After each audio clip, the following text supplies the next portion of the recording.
এখানে 3 বেলা পানি দিচ্ছে তো নাকি? হুম, আপনিও তো এখানে কাজ করেন। হ্যাঁ, এখানে কেটে 3 বেলা সঠিক নিয়মে পানি দেয়। সঠিক নিয়মে পানি। 10-12 দিন হয়ে গেছে। নিয়ম হচ্ছে কি আপনার 14 থেকে 21 দিন কমসে কম কিউরিং করতে হবে।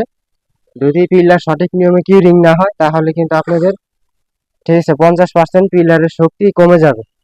তো যার ফলে অবশ্যই পিলার এই যে দেখা যায় আরেকটা বিষয়, সেটা হচ্ছে কি যে আমাদের দেশে যে সিঁড়িগুলো করা হয় বিল্ডিং এর, সিঁড়িগুলো সঠিক নিয়মে কিউরিং করা হয় না। তো অবশ্যই আপনারা সিঁড়িগুলো এরকম চট দিয়ে সঠিক নিয়মে 14 থেকে 21 দিন কিউরিং করবেন। কারণ ঢালাই হচ্ছে কি আপনার কিউরিং না হলে ঢালাই কিন্তু দুর্বল হবে। ঢালাইয়ের ভিতরে দুইটা বিষয় খুবই গুরুত্বপূর্ণ, এক হচ্ছে গিয়া ঢালাইয়ের রেশু, ঠিক আছে, আরেক হচ্ছে গিয়া কিউরিং। এই দুইটা জিনিস যদি আপনারা সঠিকভাবে না করতে পারেন তাহলে আপনাদের ঢালাই ভবিষ্যতে দুর্বল হবে। এরকম কিউরিং করতে হবে সঠিকভাবে। তো বাঁশের নিচে পানি দিতে কষ্ট হয়, তারপরেও আর কি উনি পানি দেয়। তো অ্যাকচুয়ালি আসলে নিয়মই এটা।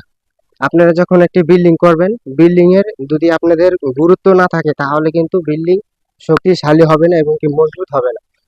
তো অবশ্যই আপনারা যখন বিল্ডিং করবেন এরকম সুন্দর করে কিউরিং করতে হবে। শাটারিং চলাকালেও দৈনিক 3 বার পানি দিয়ে কমসে কম 21 থেকে 14 দিন কিউরিং করতে হবে। তাহলে আপনাদের পিলার ঢালাই শক্তিশালী হবে এবং কি মজবুত হবে। সম্মানীয় দর্শক, আসসালামু আলাইকুম ওয়া রাহমাতুল্লাহ। সম্মানীয় দর্শকরা, এখানে সেন্টারিং করার পরেও কিউরিং করার কাজ চলতেছে।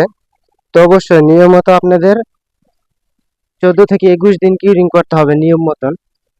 তো এই পিলার যদি আপনারা সঠিক নিয়মে কিউরিং না করেন তাহলে কিন্তু পিলারের শক্তি 50% কমে যাবে।